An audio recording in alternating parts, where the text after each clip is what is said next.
मोदी सरकार के नेतृत्व में भारत की तस्वीर बदली, विश्व में भारत की बनी अनोखी पहचान। झांसी दौरे पर आए उत्तर प्रदेश के डिप्टी सीएम ब्रजेश पाठक ने झांसी के दीनदयाल सभागार में आयोजित हुए संयुक्त मोर्चा सम्मेलन में शिरकत की, जहां उन्होंने सभा को संबोधित करते हुए मोदी सरकार के सफल 9 साल में जितनी भी योजना चलाई गई हैं और उन योजनाओं का कितने लोगों को क्या क्या लाभ मिला है, इसके बारे में विस्तार से जानकारी दी।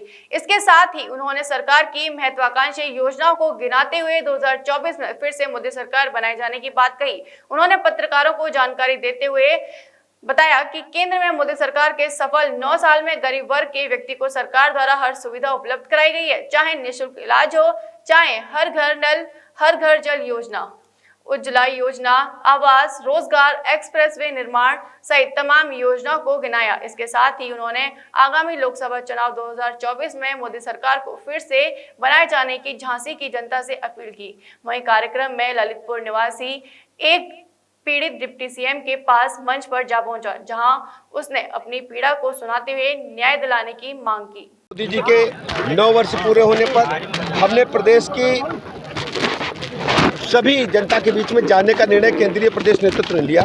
महाजनसंपर्क अभियान के तहत इन 9 वर्षों में देश में प्रदेश में आमूलचूल परिवर्तन हुआ है। हर गरीब को पक्का मकान मिला है, सबको शौचालय मिला है, जल जीवन मिशन में सबके घर में नल से जल जा रहा है, सबको 5 लाख तक का निःशुल्क इलाज का इंतजाम हुआ है, किसान सम्मान निधि मिल रही है, उज्ज्वला गैस में कनेक्शन हुए हैं, सौभाग्य योजना में घर घर बिजली का निःशुल्क कनेक्शन हुआ है, पीएम स्वनिधि में बगैर गारंटी के हमारे स्ट्रीट वेंडर्स को लोन मिला है।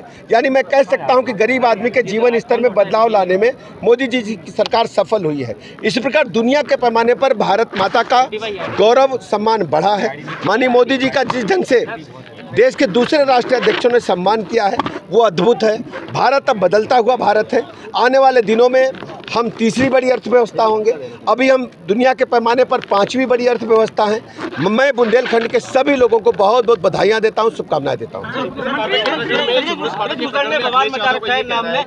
हर जगह आपका नाम बदनाम हो रहा है, ब्रजभूषण को लेकर, पहलवान को लेकर, क्या कहेंगे आप?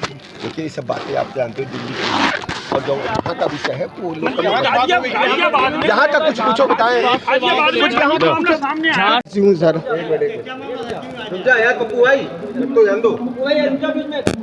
मैं 2021 में मेरी भांजी को मेरे भानेज दमान परेशान करते थे। मेरी भांजी को भानेज दमान परेशान करते थे। इस बात आकांक्षा जैन है, मैं ललितपुर नई बस्ती। मामला ये था कि जो मेरे पापा के भानेज दमाद हैं वो अपनी वाइफ को मारते पीटते थे, तो फिर फूफा जी मेरे घर पर आए और बोलते हैं कि आपको चलना पड़ेगा। मेरे फूफा जी हार्ट पेशेंट हैं, तो फिर पापा को वो अपने साथ लेकर गए। तो जो जियाजी है वो बोलते हैं आपको जो करना है कर लीजिए और इसको यहाँ से ले जाइए। तो पापा और फूफा जी मिलके दीदी को घर ले आए और कुछ टाइम वो घर पर ही रही और कुछ टाइम बाद जियाजी ने घर पर आके मेरे घर पर आके अपने गले की नस काट ली और उसके बाद पापा के ऊपर ही केस कर दिया। क्या हो रहा है? फिर हम लोग फिर पापा के ऊपर गुंडा एक्ट का केस लग गया था, तो पापा के पास नोटिस आया। उसके बाद हम लोग एसपी के पास भी गए, तो उन्होंने पूरा 2 लाइन भी नहीं पढ़ी और बोल दिया कि आपको 2 महीने के लिए जिला बदल रहना पड़ेगा। तो फिर पापा ने आज न्यूज़पेपर में, आज हम लोग इधर उप मुख्यमंत्री जी से सासा के साथ आए थे कि इस केस का कुछ समाधान हो सकेगा। उनसे मुलाकात हुई? हाँ, हुई है। क्या आश्वासन दिया? उन्होंने आश्वासन दिया है कि आपको कल 10 बजे एसपी के पास ये रिपोर्ट भेज दी जाएगी और हम लोग को उम्मीद है कि कुछ समाधान हो सकेगा। आप लोग क्या चाहते हैं? हम लोग चाहते हैं कि इस केस को मतलब ख़त्म हो जाए। पापा बहुत परेशान हो रहे हैं पिछले काफ़ी टाइम से।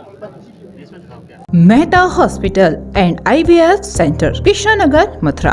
निसंतान दंपतियों के लिए अब एक वरदान। अब क्षेत्र के मरीजों को सुपर स्पेशलिटी सुविधाओं के लिए दिल्ली और आगरा जाने की जरूरत नहीं है। स्त्री और प्रसूति रोग IVF सेंटर, नवजात शिशु और बाल रोग, सभी प्रकार के हड्डी और जोड़ों के ऑपरेशन, जोड़ बदलना, आर्थोस्कोपी, सारे जटिल फ्रैक्चर का उपचार अब एक ही हॉस्पिटल में उपलब्ध है।